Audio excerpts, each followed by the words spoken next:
Stephen, we are now live.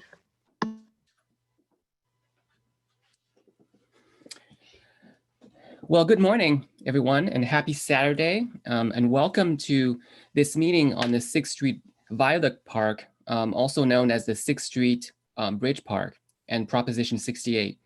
So today is Saturday, January 23rd, 2021, and this meeting is now hosted by the Department of Recreation and Parks and the Bureau of Engineering in partnership with the Office of Council Member Kevin DeLeon. My name is Stephen Tran from the Department of Recreation and Parks, and I welcome you to this second meeting on the proposed project on 6th Street Bridge Park for Proposition 68 grant funding.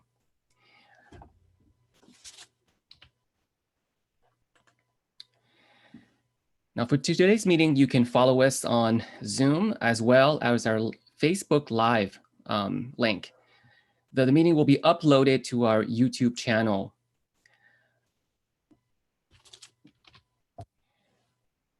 I'd like to go over some brief guidelines for today's meeting.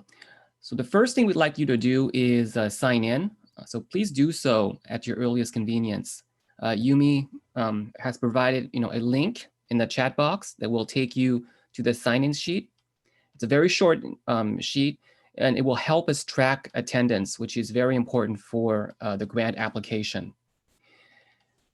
We will have a question and answer section after the presentation, as well as a 10-minute or 15-minute live comment section.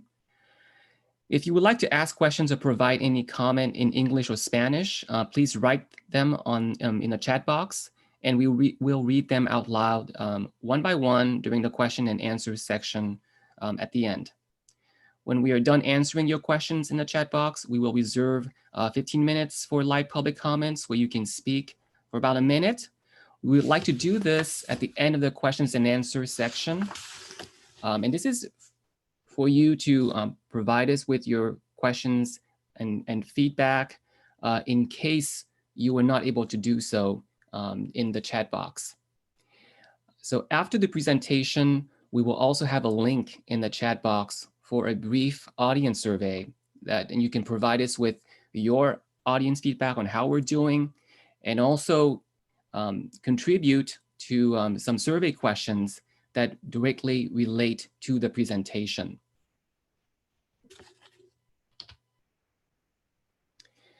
So in today's panel, we have Nate Hayward, the Capital Project Director from the Office of Councilmember Kevin DeLeon.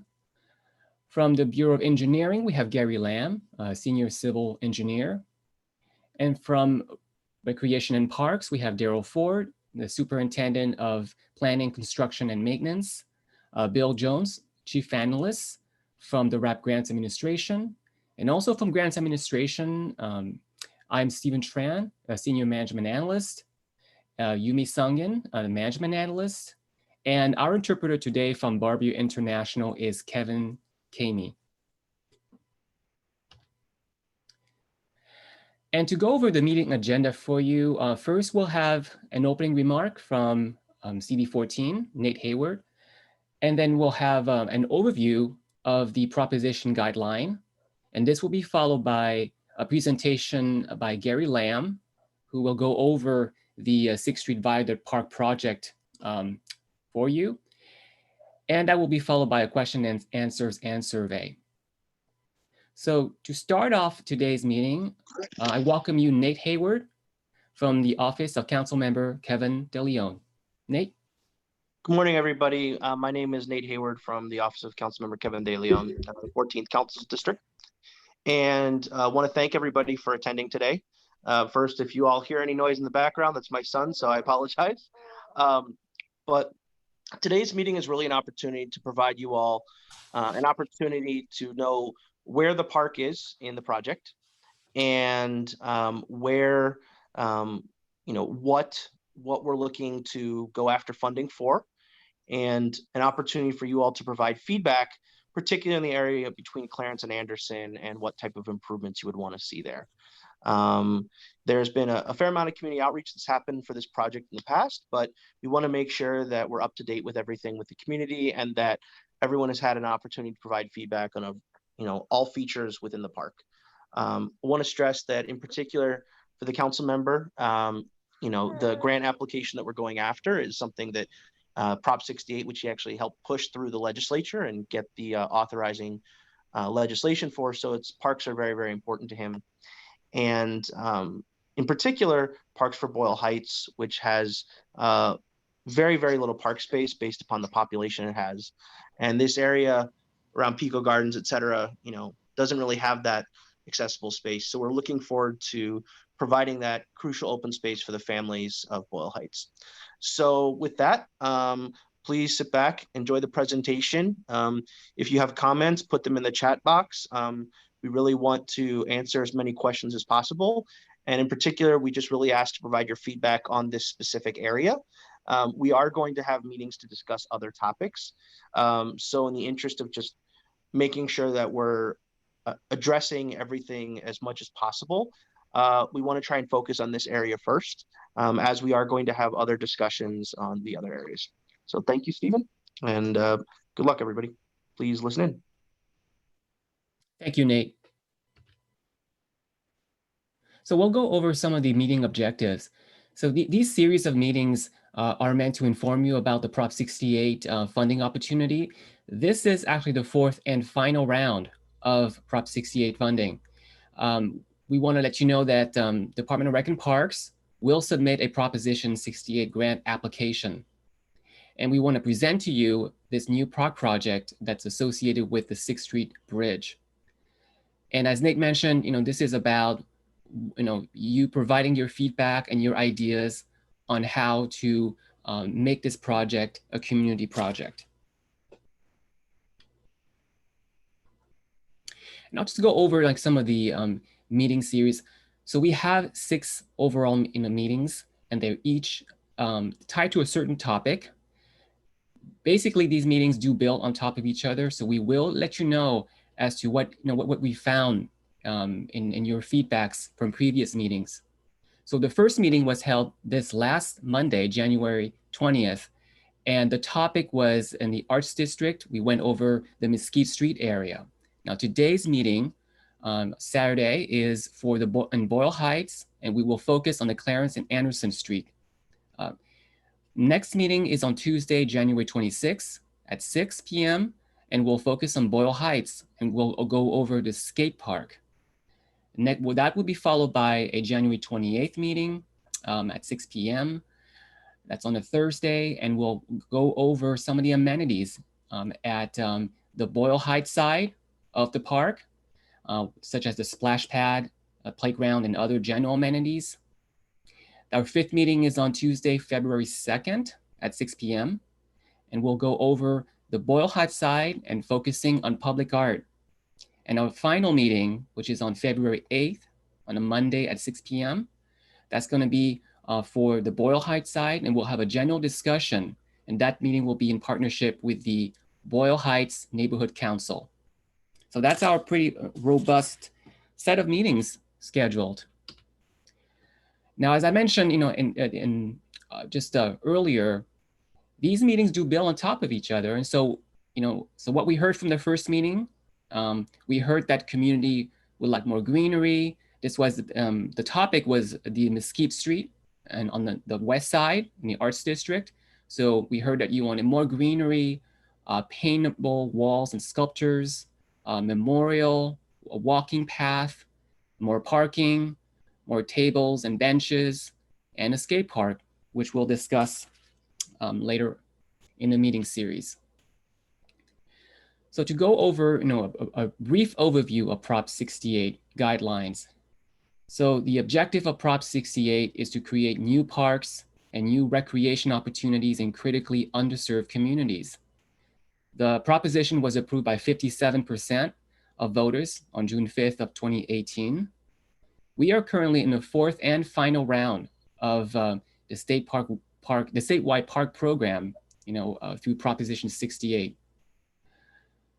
Now, the overall amount of funding is $395 million for the entire state. So this is the total amount of funding that the agencies, that are applying for this are essentially competing for. This is a competitive grant, meaning that the funding is not guaranteed, and that's why we are working so hard to ensure that this is a competitive application. The maximum grant request, meaning the maximum grant, can be no more than $8.5 million. And the applications are due this March 12th, 2021. Should we be successful in obtain a grant, we will have to complete the project by March 2025.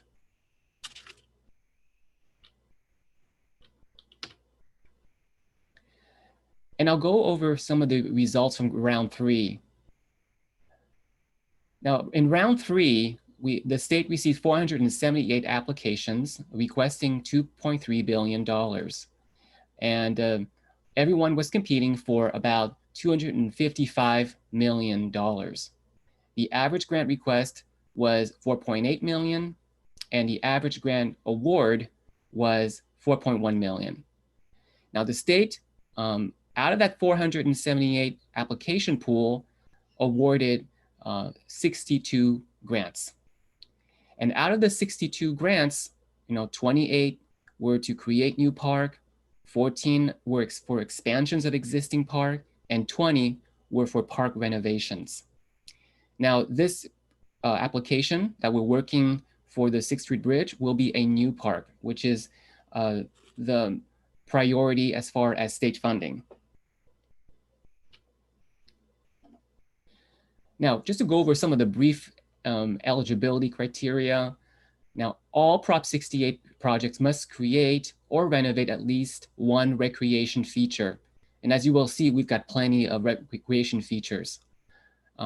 We have to hit at least one of these park criteria, which is the 3 acres or less of park land for 1,000 people, or less than 56,982 household median income. So these 2 criteria basically determine whether or not a community is park poor and underserved.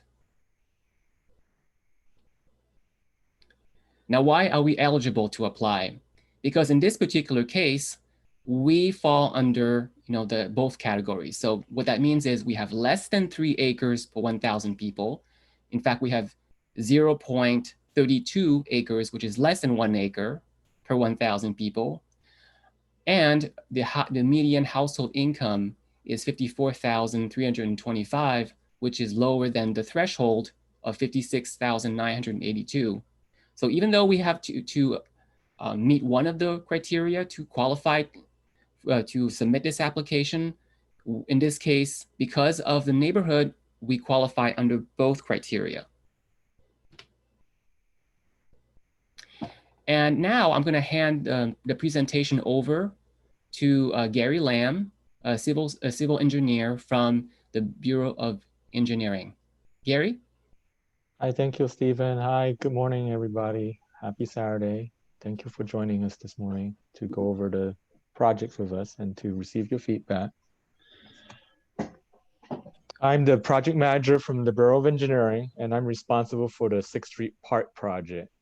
However, as you may have seen, there is a much larger project right above the proposed park project, and that is the 6th Street Viaduct project. So I'll just go ahead and start off with just a very brief overview, a status update rather, of what the bridge construction activity is right now, all right? So we're approximately 60% done with construction for the viaduct. And that construction is anticipated to be completed by the summer of 2022. The goal is to start construction of the park project immediately following the completion of construction of viaduct. So we're looking to start the park project construction also in the summer of 2022. Now, the duration of the park construction will fall right in line with what Stephen mentioned earlier with the deadline of 2025. So it's a 2-year construction project. We're hoping to complete it by 2024, okay? Presently, the PARC project is in the design phase. It's approximately 90% design. However, even though we say 90% design, there are still some elements which we're gonna need some community feedback on as part of this Prop 68 application. And we'll go over all the areas that we're gonna need some feedback on. All right. The PARC design, we're hoping to be finished by the end of the year. So if we're awarded the Prop 68 funds, we hope to also incorporate whatever design modifications are needed to achieve the everything for the grant here.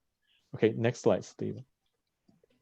Okay, and next I want to just go over some of the funding that we have secured for the PARC project.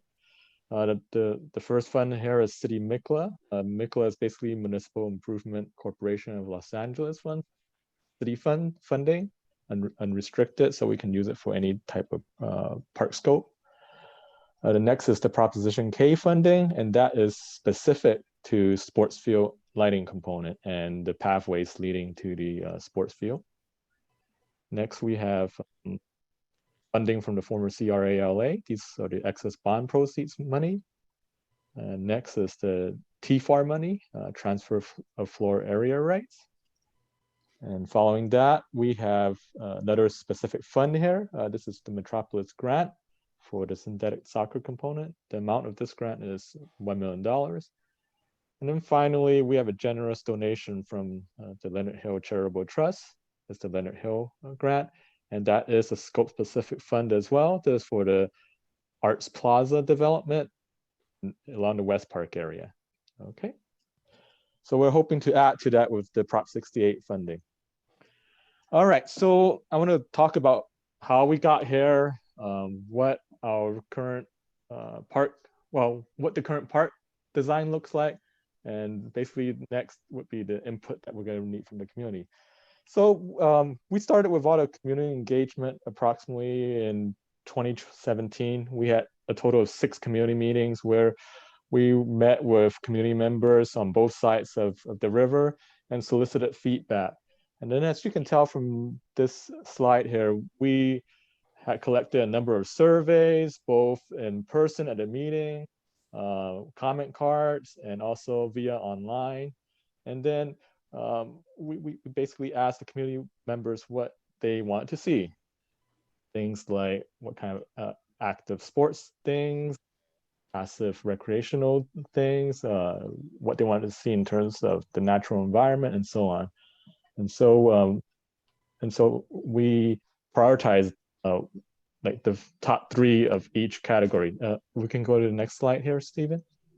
So right here is basically a summary of what the community prioritized in terms of each of the categories. So just highlighting some of the things that we've looked at and that we're implementing in the park.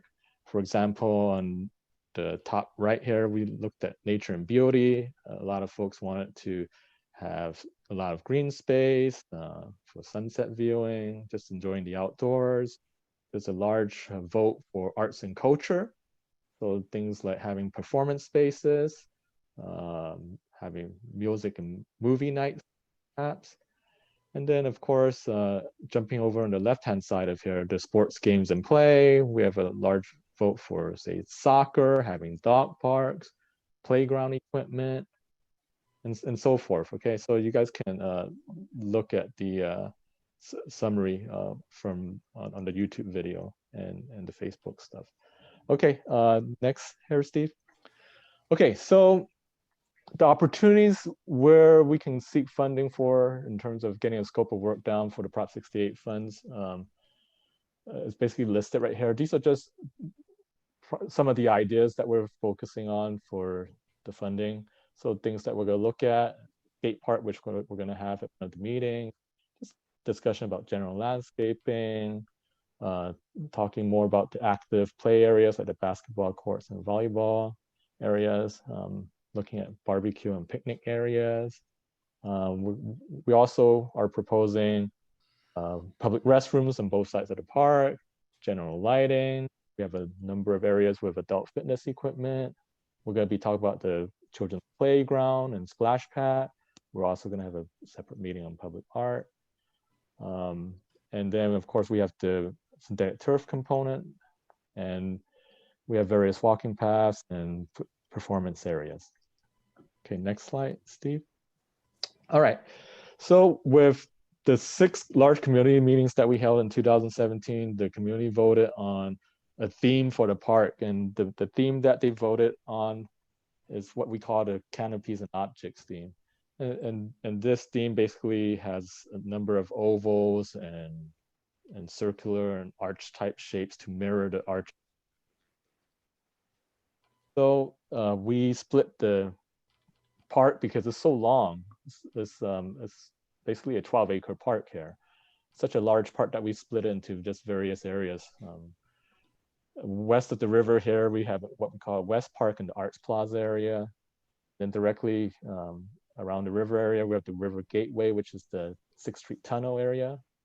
And then the east side, we just basically called it the East Park. All right, on the Boyle Heights side here. Okay, next slide, Stephen. Okay, right here, I'm just gonna go ahead and walk you guys briefly through all 12 acres here, starting on the west side. So the west side is bordered by San Mateo and Santa Fe Street and the railroad tracks. And along the West Park area here, we've got our ramp, which goes to the 6th Street Viaduct. So you can see that ramp that curves up along West Park there. And in this area here, we've got various amenities such as just general picnic areas. We have a dog park here, as well as some fitness equipment. We also have our public restroom that's shown in the yellow here, that yellow square area just west of Cafe. And we're planning to also have a cafe building here as well, like a food vending area. Okay, moving between east. Oops, sorry, Stephen, we can go back. Oh, sorry. Sorry about that. Yeah. So just east of Santa Fe here is what I talked about with the Leonard Hill grant. So there's the Arts Plaza performance area right here. Okay, so this for social and cultural events, live performances. We have a set of stairs, concrete stairs, as you can see right there by the amphitheater. Okay. All right. Next slide, Stephen. All right, so the East Park is where the most of the activity happens. So the West Park has 5 acres of space. The East Park is the dominant area, which is a lot of opportunity for active and passive play here. All right, so the area between the railroad tracks and Mission Road here, this is the area that we're going to reserve for the future skate park. The present park project does not have any funding for the skate. So we're hoping that we're successful in getting some external funds such as Prop 68 to help fund this part of it. All right. Okay, so between Mission and Anderson, this area is the bulk of our active play area. So you see right here in the dark green, we've got the U8 and U10 synthetic turf field. We've got some another flexible, multi-purpose flexible field. There's just this area for performances, for say another soccer field, just general play and relaxation. And then we also have a dedicated basketball court. That's kind of shown in the tan or the brown there. And then south of there, we've got our children's playground and splash pad area. So we're going to need some feedback from the community for those areas at one of the meetings. And then you see the 2 gray oval areas. That's going to be the public restroom and also the Rec and Parks office building. Okay. Okay, so between Clarence and Anderson, that's going to be our focus today. So between Clarence and Anderson, we presently have another multi-purpose field. And then just above that, we have those oval shaped areas that we're going to focus on this morning here. And presently in the design for those oval areas, we've got what the designer calls a rain garden, which is just more landscaping in this area, and also some picnic tables, benches, walking paths, and adult fitness areas. Okay, so those scope elements are being incorporated in those two ovals presently right now, as shown in the design plans. And then finally, as we go over to the area, the easternmost section of the park between Clarence and the 101 freeway here, we have the dog park here. Okay. Okay, next slide, please. All right, so this slide here, we're showing the designer's rendering, showing the proposed synthetic turf field. You can see it's directly underneath the viaduct here. Okay, and it will be lit by sports field lighting for nighttime play. Next slide, please. Okay, this is just the rendering of the proposed splash pad and the playground equipment. And it's just for illustrative purposes only at this point.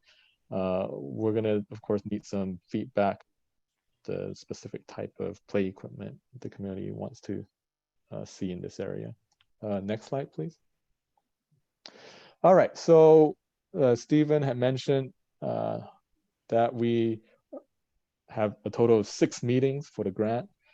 And I just want to basically show you everybody in those 6 meetings, or in 4 of the 6 meetings rather, which areas we're focusing on. So we held our first meeting this past Wednesday, and that was in the West Park area and the Mesquite area there. You can see there's a number 1 next to that trapezoid on West Park.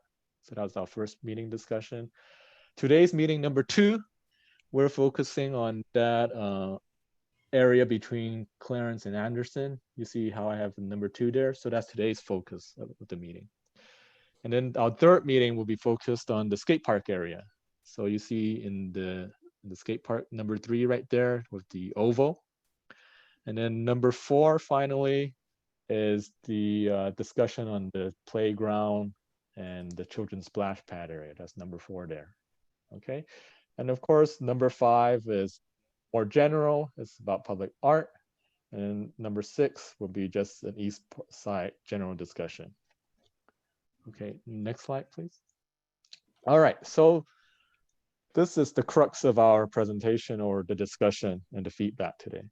What we plan to do, if anything, to our Clarence and Anderson areas. Okay, so this is a nice rendering of the ovals that the designer presently has envisioned here. So there's a lot of landscaping, passive areas basically in these ovals. And there's adult fitness equipment, which we probably can't see here, and just general walking paths and benches and picnic tables. Okay, so we want to basically get the community's feedback today on these areas here. Next slide, please. All right, just to give everybody a sense of what these ovals are looking like in terms of dimensions. All right, so the oval on the left-hand side here, that I've shown in the red text, the short dimension of that oval is 80 feet approximately, and the long dimension is 150 feet. All right. And then, of course, the other oval in blue here, the short dimension is approximately 75 feet, and the long dimension is 120 feet. All right. Okay, next slide, please. All right, so we've done a lot of the talking. We want to really get your feedback here. So the question that we really have for this meeting is, what would you like to see in those open spaces, basically those ovals between Clarence and Anderson? Right, like I said, the designer presently has it designed for general landscaping, benches, walking paths, and adult fitness equipment. So if you want to see any modifications to those areas, really today is our opportunity to do so.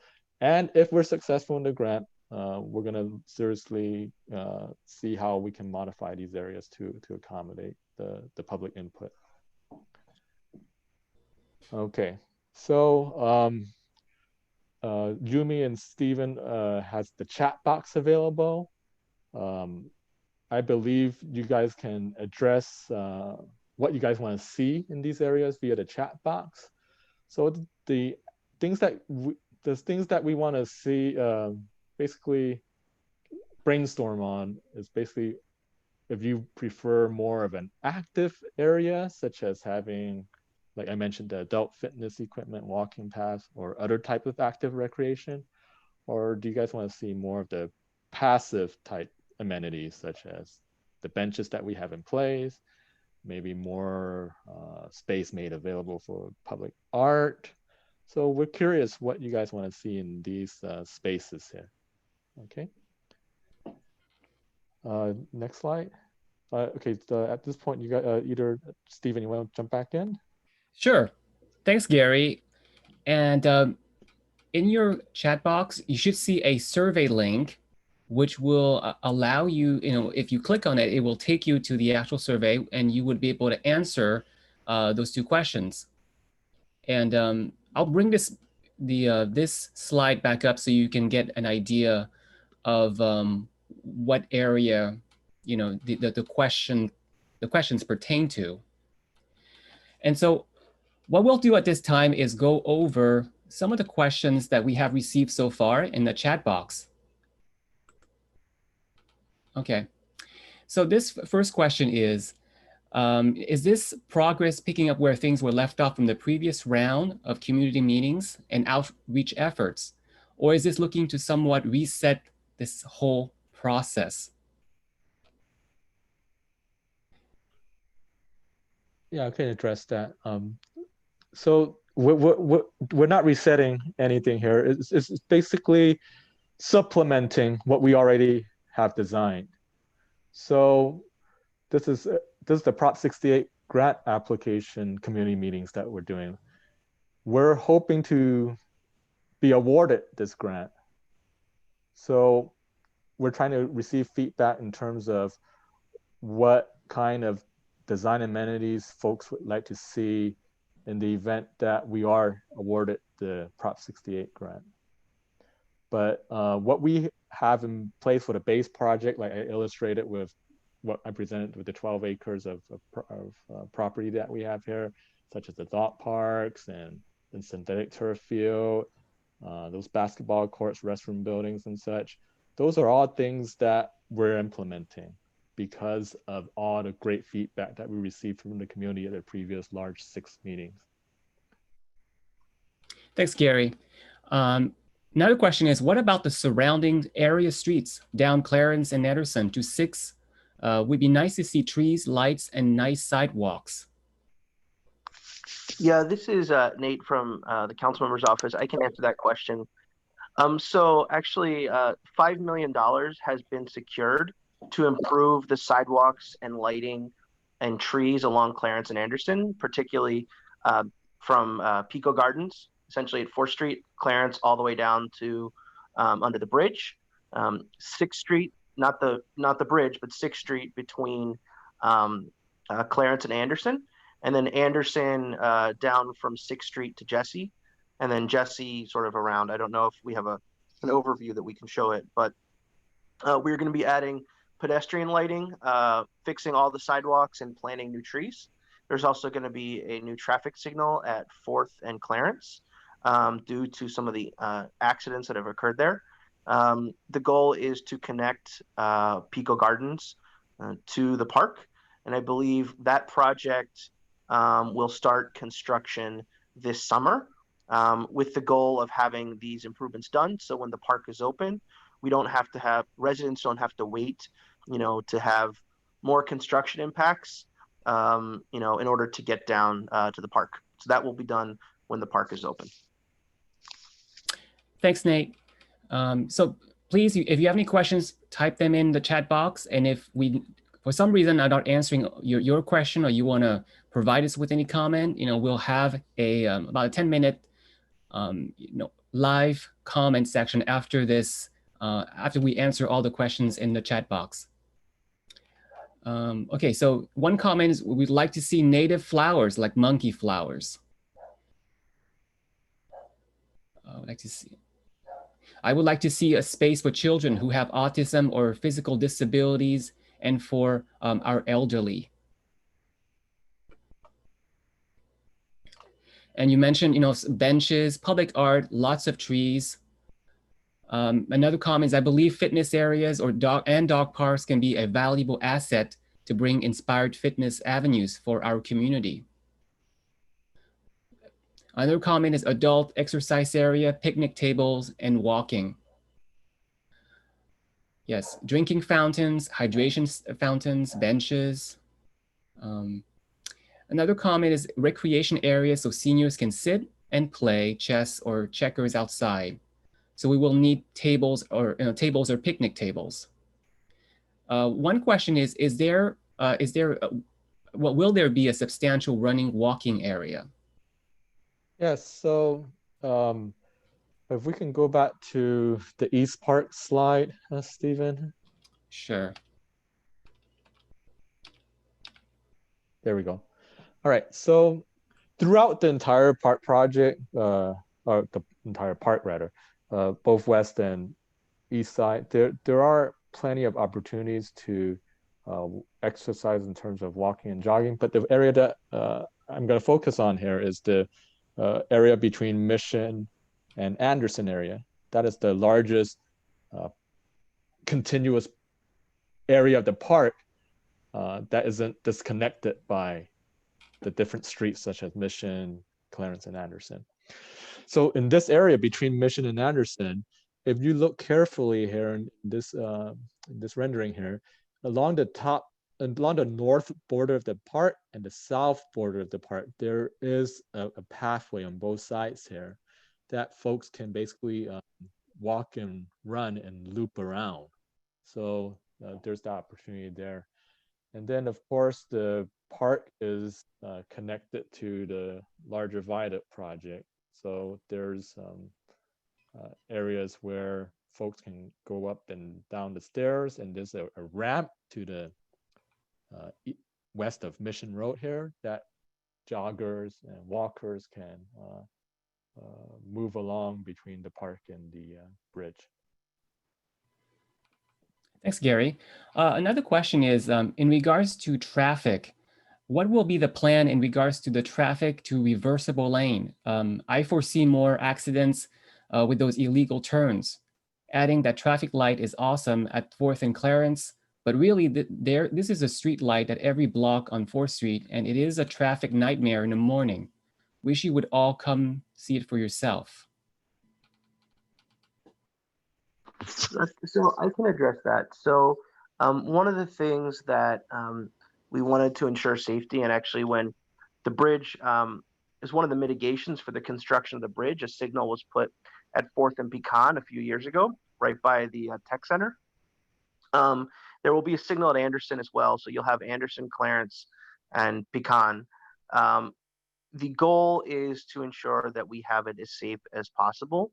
Editing the reversible lane and making modifications to that, unfortunately, we can't do as part of this project because this project is for PARC, the grants for PARC funding, right? So street improvements, such as changing the reversible lane, aren't eligible for it. The reversible lane can be looked at, but it does have to be looked at through a large stretch, right? So it has to look from all the way up by the 5 freeway on-ramp over by Hollenbeck, all the way across the 4th Street Bridge into downtown Los Angeles. So our hope is that, our goal is to make sure that this park is as neighborhood friendly as possible.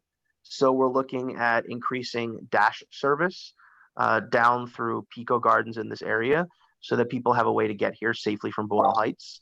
The new signal at 4th and Clarence will mean that people can get across Clarence, both pedestrians, right, as well as cars or a bus, right? So people can get down to the park easily. So we are aware of the issues with 4th Street, but what we've been focusing our efforts on, right, is the infrastructure directly adjacent to the park. and the bridge, obviously, so that we can at least start there and sort of emanate outwards. I think we can look at 4th Street in future phases in terms of what can be done there, but we want to see how the signal works first at 4th and Clarence before we make future changes. Thanks, Nate.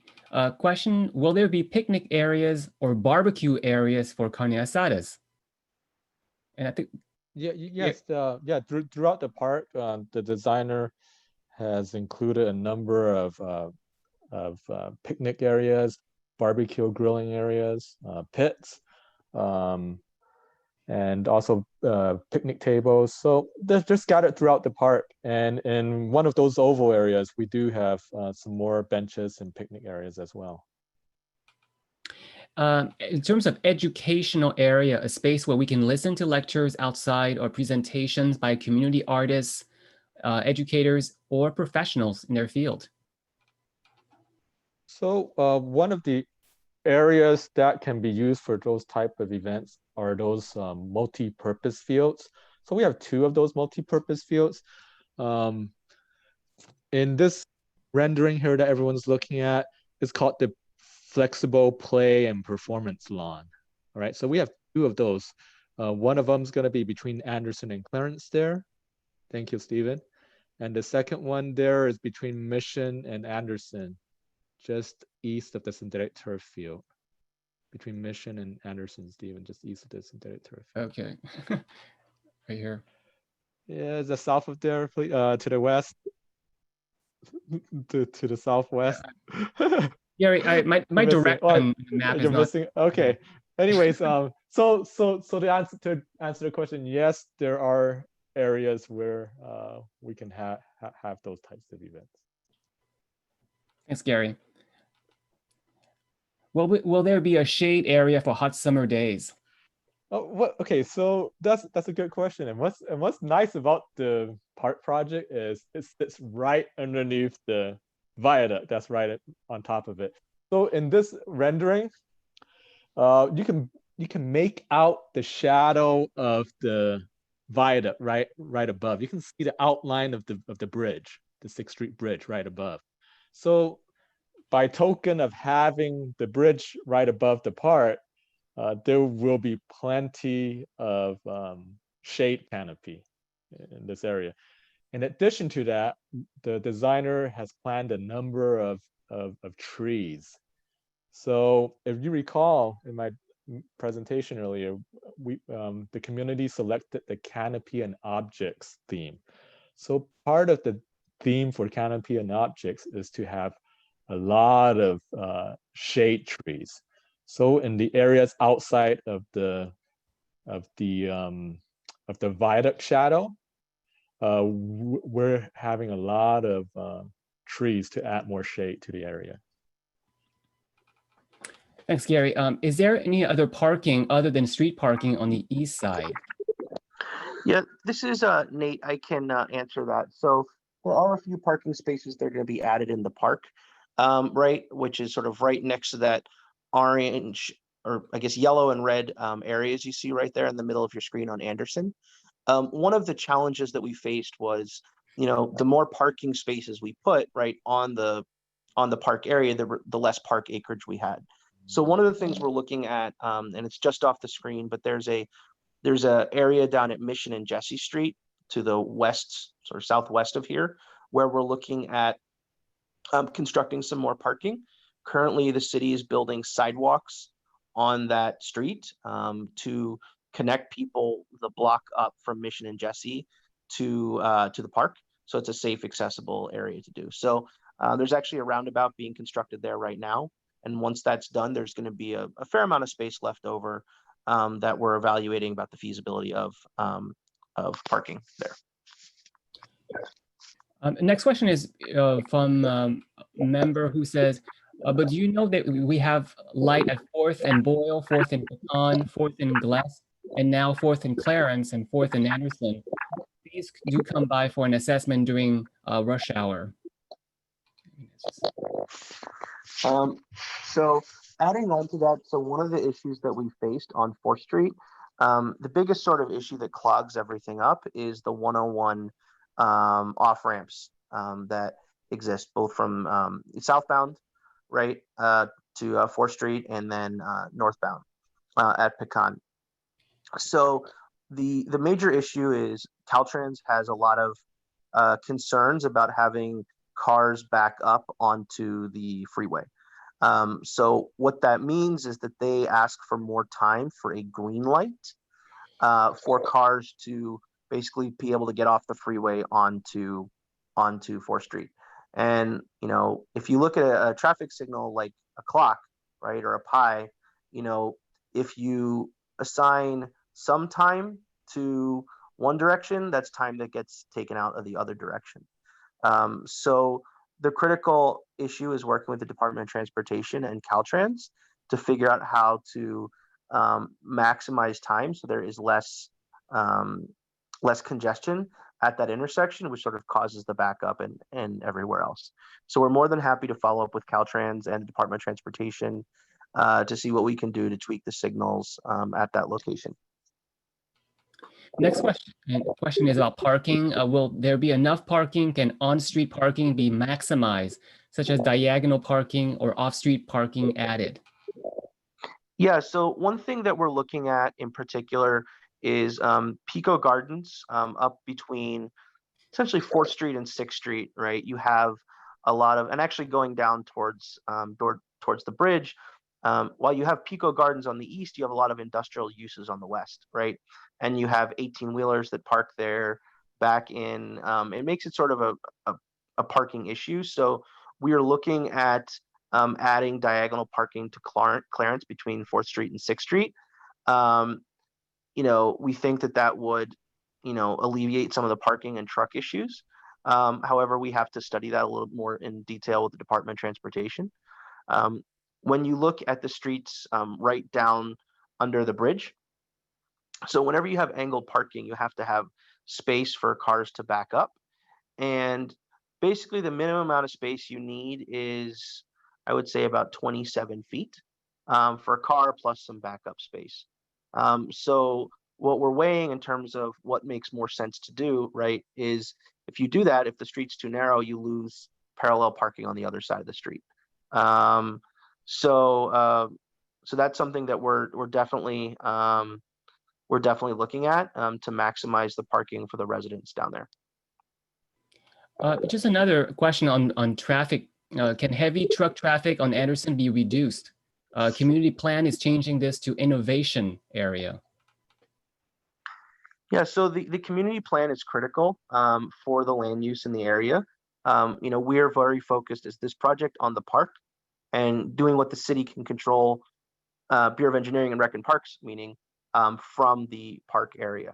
The industrial land uses on Clarence and Anderson are an issue, and while the community plan, has proposed some initial uses down there, there's definitely room for discussion about what should happen down there to minimize truck traffic. Our concern, obviously, is because this park has streets that go through it, right? How do we make sure it's safe as possible and we don't have 18-wheelers coming through or people thinking it's a truck route when you have families in the area, which is why we are doing safety crossings. I don't know if you can see them. Actually, you can see them on there. They're like little, I don't know if you guys can zoom in to like between on Anderson, you can see the little yellow crossing there. But that is going to be a raised crosswalk with lights so that people have to slow down and it's easy for pedestrians to get across. How many restrooms will be available? Okay, so on the east side here, I actually had, I'll check with the design team, but there's a minimum. Well, we're gonna have, of course, ADA restrooms and the regular restrooms. Let me get back to this one because I don't want to give you guys the wrong answer here. I want to do a restroom count for you, but there will be restrooms on the east and the west park areas. Thanks, Gary. It'll be definitely more than one stall, correct? Oh, right, of course, yeah. But I just didn't want to just blurt out a number and get people correct. Next one, it's just this is a comment. We should look to reduce 18-wheelers on Clarence too, the street borders, Pico Gardens with kids and families. And now with the park, I can see kids running to it. Yeah, so one of the things we're looking at going back to Clarence Street, this has to be evaluated the Department of Transportation and the residents of Pico Gardens, is converting Clarence Street between 4th Street and 6th Street to a one-way street to see if that can, one-way southbound, to see if that can stop trucks from, basically what that'll do is it'll prevent trucks from idling in Clarence, on Clarence, excuse me, and minimizing the amount of sort of truck congestion. However, doing that, we need to very look closely at how it impacts parking, right? So we don't have parking loss and how trucks will still be able to access the various businesses that they have. So that is something that we're very aware of, and we're doing that in parallel with the park project. So we don't have the issue that you're referring to, such as kids running down the street, which is very, excited to go see the park, and 18-wheelers right next to it. Next question is, are the streets surrounding the park included in the beautification project and safety updates? Currently, it is mainly warehouses and train tracks. Yeah, I could speak to that. So as I mentioned earlier, there's a $5 million improvement that will be starting construction this summer on Clarence and Anderson Street. Mission Road is currently getting improvements right now under construction, sidewalks and a roundabout to make it safer for bikes and pedestrians. The city is also, as part of the sewer project that's been going on Mission Road, removed many of the, I think almost all of the railroad tracks between 1st Street and 6th Street and the bridge, so that when the sewer project is done, the city can come resurface Mission Road, which is obviously in very, very poor condition, to make it safer. So there's many different projects that are sort of all combining together to make sure we can get people safely here, because we're very aware that this is not putting a park in the middle of a residential neighborhood, right? There's obviously residential uses, but you have all these trucks, and we want to make sure it's safe for the residents. So we're acutely aware of that and upgrading all the streets as the project goes. Our intent is that when the bridge is open, the streets in the area will be resurfaced that are in poor condition. If the sidewalk project on Clarence and Anderson isn't done by then, it will be close to being done, and the Mission Road project will be done by then as well. So we feel pretty confident that the area infrastructure will support getting people to the park safely. Thanks, Nate. Another one of the questions is, one of the concerns that folks has access to the park, and how and who will ensure that folks from Boyle Heights and can access all parts of the park, such as the Arts Plaza. I understand looking at these different components to serve different needs, but how will you all ensure that this disconnect does not happen? So that's a really, really good question. I think it's something that has been our sort of central to how we think about this park.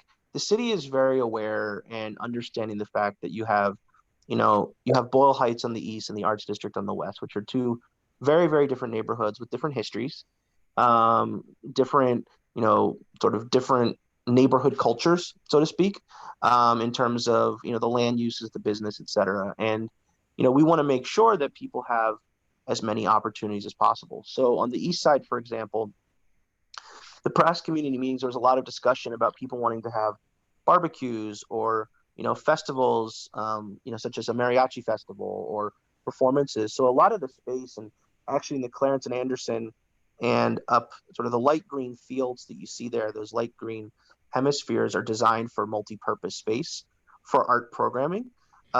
Additionally, the one thing that was critical was making sure that people could get across from Boyle Heights into the Arts District and vice versa, safely. So there are, as was mentioned previously by Gary, there is a handicap accessible ramp that goes from Mission Road all the way up, spirals up to connect to both sidewalks. So you wouldn't have to cross the middle of the bridge to go either direction, as well as 4 staircases that come down from the bridge to above, from the bridge to the park. So there's going to be ample circulation opportunities. I think the critical thing is the critical thing right there is making sure that the programming and the park and the community has ownership of how it's programmed and how it's used, right? And that's something that we think, particularly when we get to the public art discussion, I think it'll be a more robust conversation about how we do that to ensure for the community. Thanks, Nate. Will security be provided at the parks? Is it fully open or gates like the historic park? Sorry, I'm not sure what a historic park is being referred to. Okay. But we can answer that. Gary, I don't know if you want to answer the gate. Okay, I can address the openness of it. Definitely, I won't be able to address the other question, but the park is not fenced in okay, there are fences and perimeter fences around certain sections of the park between the park and some of the private businesses. But the park itself, along the streets, like Mission, Clarence, Anderson, those areas are going to be not non-fenced. Basically, it's open space for the public to enter and exit. So it is an open space park. But this park will observe just like any other rec and park facility. I don't want to speak on behalf of RAP, but my understanding is it will be open and closed just like any other open park at their other rec and parks facilities there. And hey, Gary, this is Gerald. I just would second that. And that's yes, it would be operated like any other park with standard park operating hours.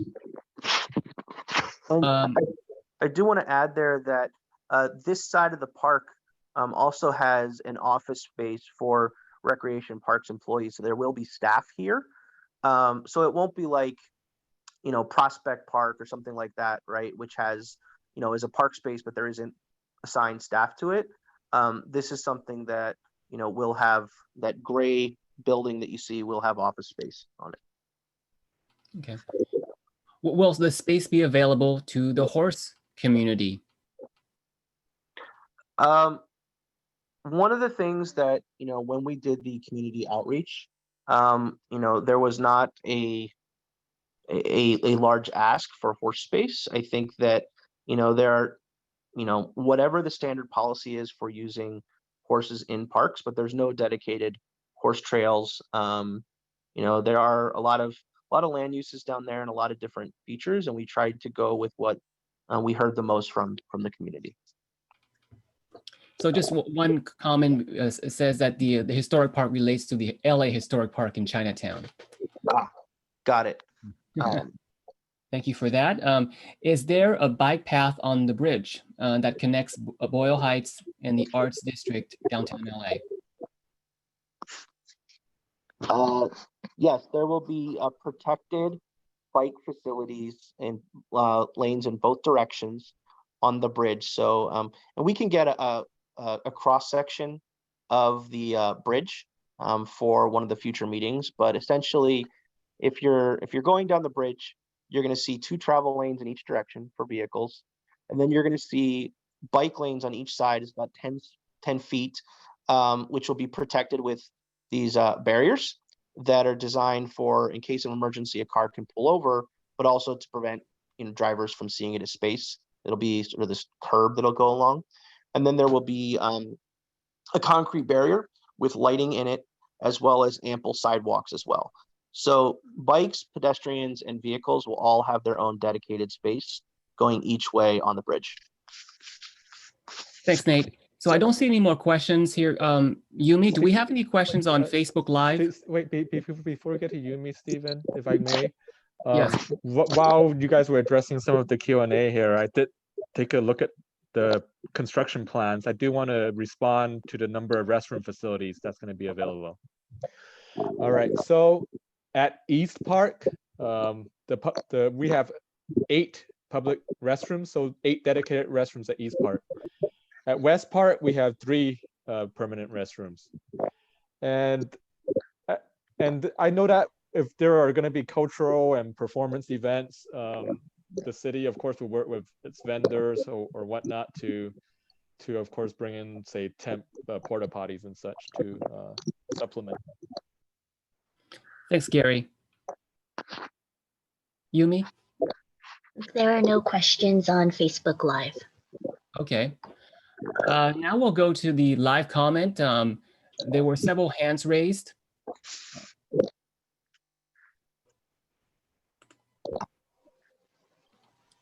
Stephen, I believe all of them have chosen to. Oh, I'm mistaken. I do see one hand raised. Attendee by the name of Mago. Okay. Mago, you will have 1 minute to address our panelists. Your time starts now. Hello, can you hear me? Yes, Yes. we can hear you. Hello, so I'm a resident of Boyle Heights, lifetime resident of Pico Gardens. I no longer live there, but that's still my home. And so I've been the one asking questions around the light, the street light along 4th Street, because that's totally a nightmare. And I really wish everyone would come out and maybe sit there for a little while during rush hour, because it's an awful nightmare. Anyhow, my other concern is in regards to the reversible lane. So in the morning along Boyle, you have diesels that want to make a right turn from Boyle onto 4th Street. And because there's a reversible lane, there's an extra set of cars on that 3rd lane, right? And so because diesels need to make a wide right turn, that also creates a nightmare, because a diesel truck cannot turn right onto 4th Street because there's a car there. So they'd have to back up in order to make space. That creates a nightmare as well. Again, you know, I really have been trying to reach out to, you know, the staff at the 6th Street Bridge, because we live here and all of this is impacting our day-to-day getting to and from. It shouldn't take people from Pico Gardens when we had school 30 minutes to take their child to Roosevelt when it's only a 10-minute commute. And that's the reality of what's happening here. Adding another light is amazing. I grew up in Pico Gardens and I can't tell you how many people have been hit by cars on 4th and Clarence. Mago, your time is done. Thank you. So, I think to answer that question, just before we go to the next one, Mago, you make great points, and I think we can have a follow-up discussion, our office with you, and reach out to the Department of Transportation to figure out what can be done, because you bring up a lot of very, very valid points about the reversible lane. We also think that, you know, when the bridge is done, traffic on 4th and 7th that has been using that because the bridge is closed will obviously go back to using the bridge. That's not going to solve the problem by any means, but we do think it will help alleviate some of the traffic. However, that doesn't mean that we're not, you know, need to address things now. So what we'll do is we'll have a follow-up. Our staff and CD14 will follow up with you and the Department of Transportation, see what can be done. Thank you. Do we have any more requests for live comment? I don't see any other comment, and I don't see. Yeah, and thank you, Margot, for providing your email address. Let's see. So we don't see any more questions. And at this time, Nate, would you like to provide a closing remark? Yeah, thank you so much, Stephen and Gary, for your great work, and Yumi. You know, the city really sees this, and the council member, you know, we see this as a great opportunity to provide much needed open space to the community in Boyle Heights. For many years, I mean, the fact that we have the 5 freeway going through our biggest park and literally, you know, dripping down into Hollenbeck Lake is emblematic of, you know, how Boyle Heights has not been given the care and respect it deserves in terms of park space. But by building new parks, we're sensitive to the fact that you can't just plop something in and just say, oh, people are going to use it, right? So that's why we're looking at all these other projects to, you know, to make sure it's safe and accessible for people to get to the space for the community of Boyle Heights.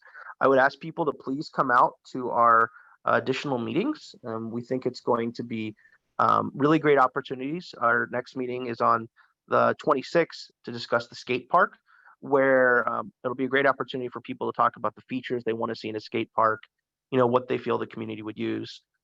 It's going to be a great skate park under a bridge, so we feel it'll really add to that space over there. And then our meetings on splash pads and the playground and the design features will be a great opportunity just to discuss general features. Public art, I can't stress that one enough. That's really comes down to cultural programming and not just physical public art, which we can get grant funding for, but also how the program is going to work, right? And, you know, conversations with the city family as well as the community about the best way to use it.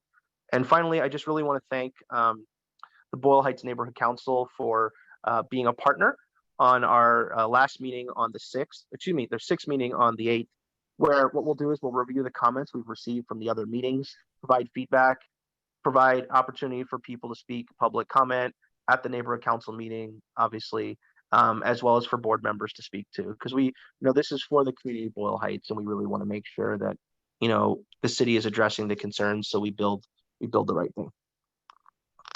Thanks, Nate. And I also want to thank Gary Lamb for doing the presentation and Daryl Ford for offering his comments. Just a last reminder, I'd just like to point you to the chat box, and there's a survey link. And please, we encourage you to complete that survey. This entire presentation will be uploaded to a YouTube page along with this survey. So you can forward all that to your friends and family who were not able to attend today's meeting.